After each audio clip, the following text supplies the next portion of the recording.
आप यहीं रहिए, यहीं रहिए, यहां रहिए, आप दोनों यहां रहिए। नमस्कार,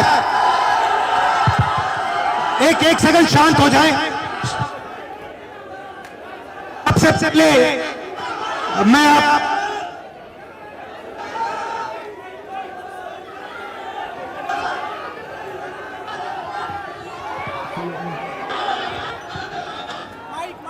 We need the mic.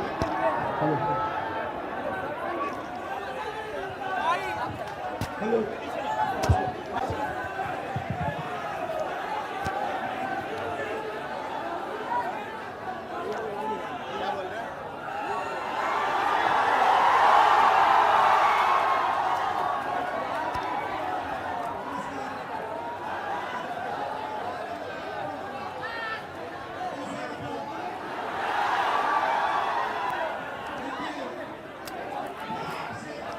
आप लोग सब लोग जाइए, आप साथ में ऑफिशियल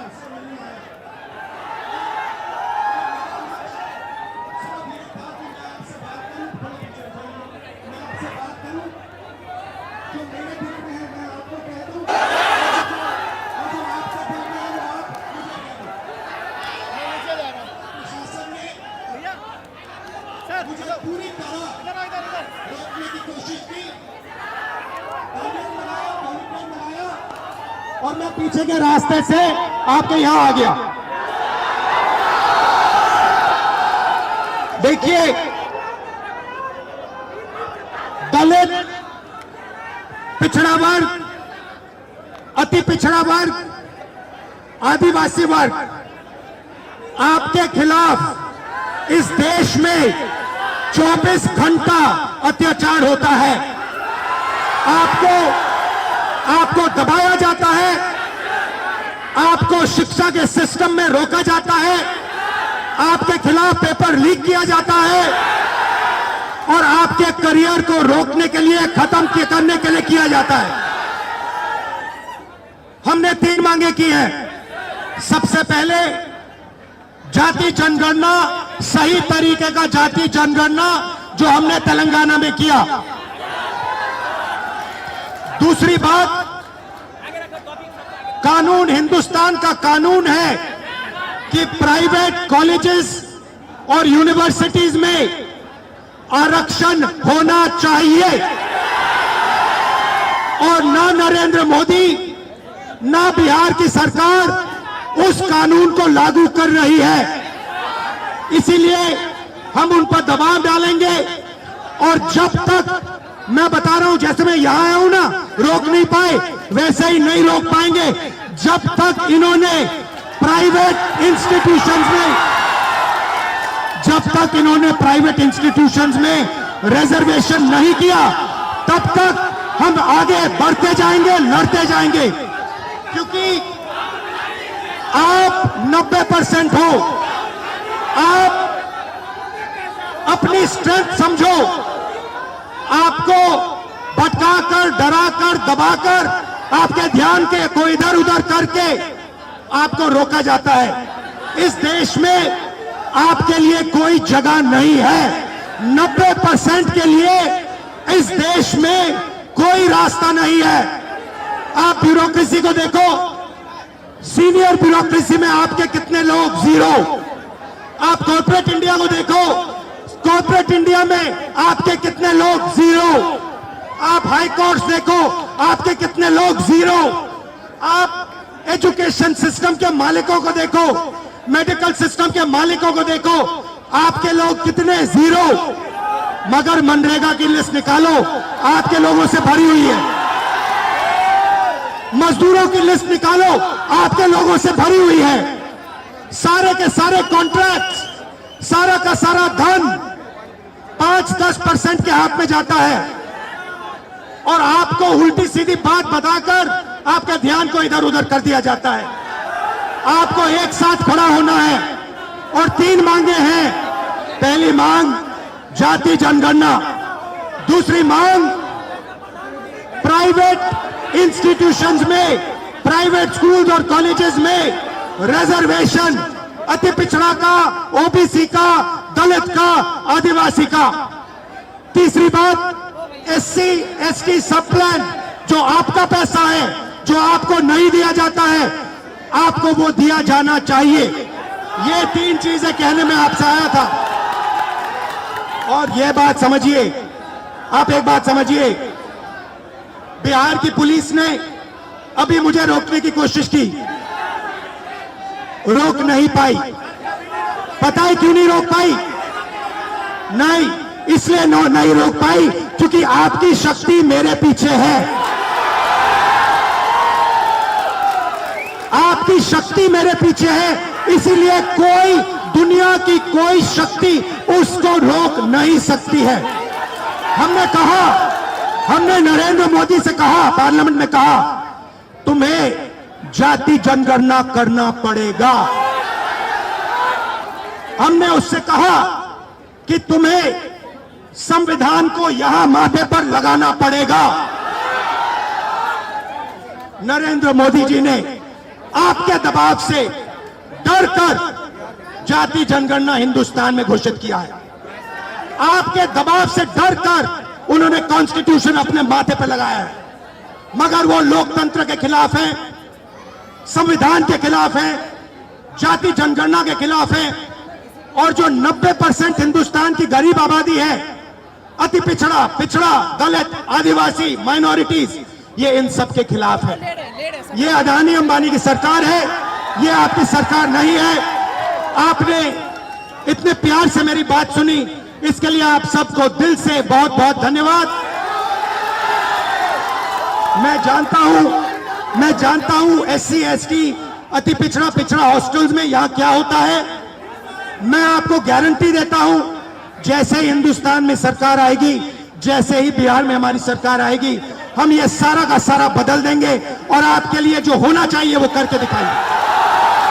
आप सबका बहुत बहुत धन्यवाद। नमस्कार, जय हिंद।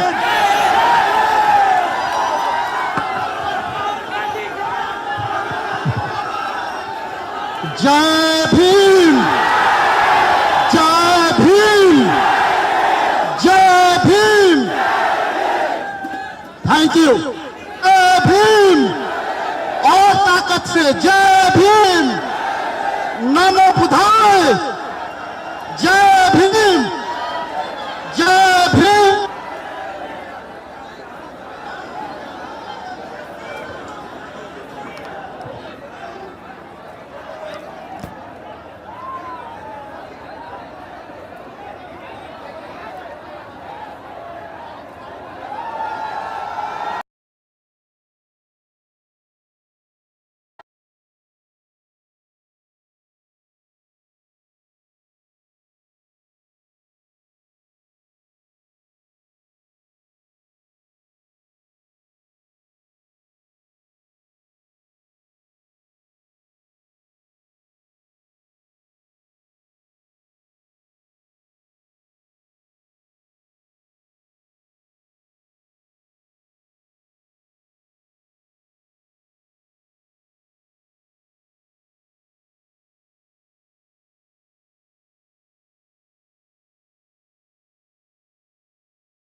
हेलो, अच्छा, आप में से कोई बोलना चाहता है?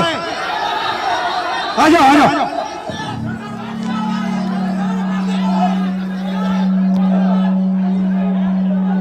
आपका नाम?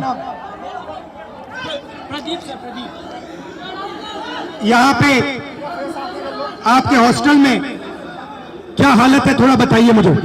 सर हॉस्टल की हालत बहुत खराब है, हॉस्टल की हालत बहुत दयनीय है। हम लोग बहुत बुरी स्थिति में रहते हैं सर। यहाँ की जो प्रशासन है उसके द्वारा बीच बीच में मानसिक प्रताड़ना दी जाती है हॉस्टल को खाली करवाकर। सर आपसे बहुत उम्मीद है, आपसे उम्मीद इसलिए है कि आप नेता प्रतिपक्ष है और आप हमारे देश के अगले यशस्वी प्रधानमंत्री है सर, तो आपसे बहुत उम्मीद है सर।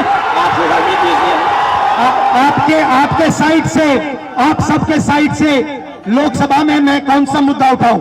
सर लोकसभा में सर जो दलित के साथ भेदभाव होता है और शिक्षा का सर जो बजट है दिन पर दिन घटता जा रहा है और कल्याण विभाग की जो सर बजट है वो घटती जा रही है। दलित की शिक्षा तो सर दलित की शिक्षा योजना स्तर पे मिलती है, लेकिन उसको जमीनी स्तर पे नहीं मिलती है। सर ये जो नई शिक्षा नीति है, इसमें सर दलित विरोधी है, इसको डिजिटलाइज करने की बात की जा रही है, जबकि हमारे समाज में सर बहुत से लोग डिजिटल से बहुत दूर है, उनको डिजिटल का डी भी नहीं पता है। तो उसके लिए सर कुछ किया जाए और जमीनी स्तर पे किया जाए। सर आपसे उम्मीद है सर आप कर सकते हैं। सर ये जो पूरा शिक्षा का सिस्टम और स्वास्थ्य का सिस्टम प्राइवेटाइज हो रहा है, इसके बारे में आप क्या सोचते हो? सर ये सर प्राइवेटाइज करने का सर ये सरकार की जो मंशा है सर, उसे SC ST OBC को दूर रखा जाए सिस्टम से। सर हम लोग शुरू से सिस्टम से दूर है, न हमारा मीडिया में कोई है, न हमारा उद्योगपति कोई है, न हमारा बड़ा बड़ा ब्यूरोक्रेट्स में कोई है। तो सर हम लोग को जो उसमें भागीदारी है वो देनी चाहिए सरकार को।